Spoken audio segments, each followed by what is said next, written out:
Morning, these are the Buckskin Mountains, and I'm going to break here to talk a little anime. Gunslinger Girl, Teatrino Ova.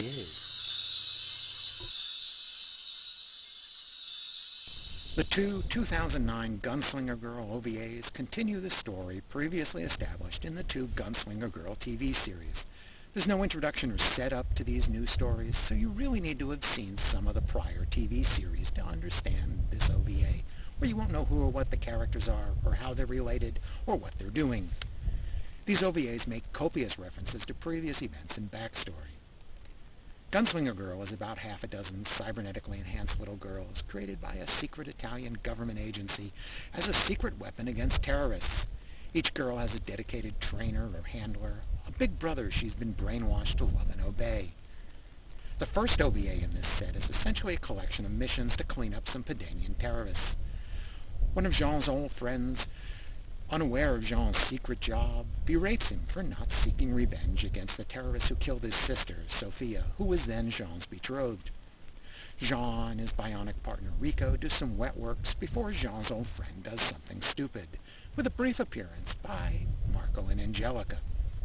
This episode also has one odd bit of exposition to it, finally explaining who the Pedanians are. After 26 episodes opposing them, I think most people have already filled in the blanks for that themselves.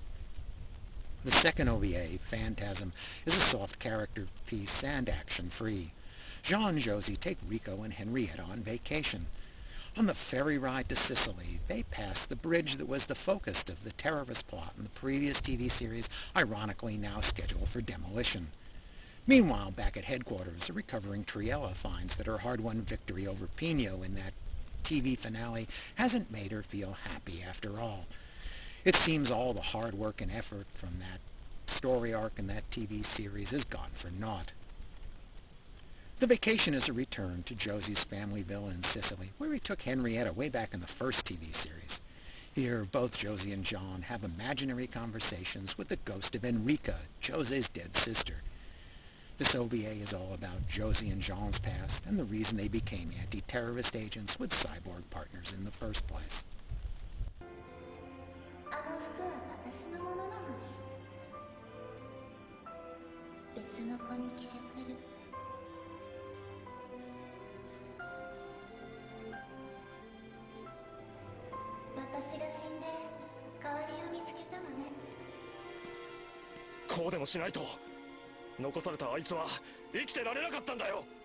Although Gunslinger Girl's premise seems silly, the original TV series, produced by Madhouse, managed to exceed the source material with beautifully told stories that simultaneously exploited the premise and debunked it by layering it with conflicting emotions and lovely artwork.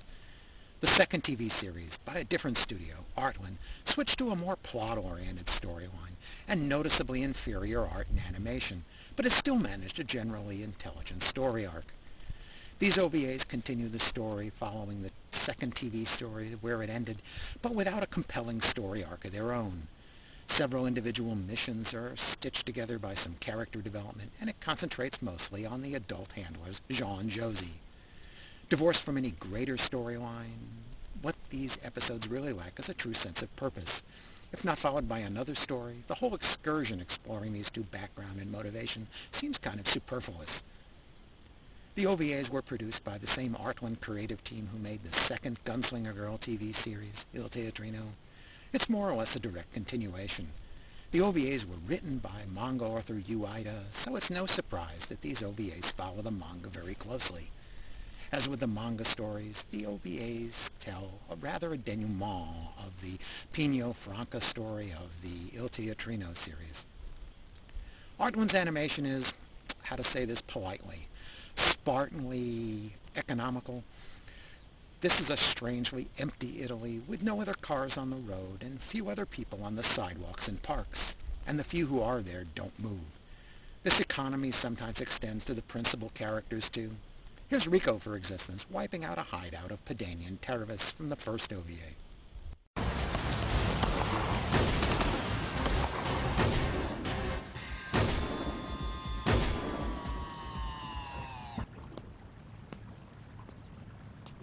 All done. Luckily, she gets some better animated action a little later on.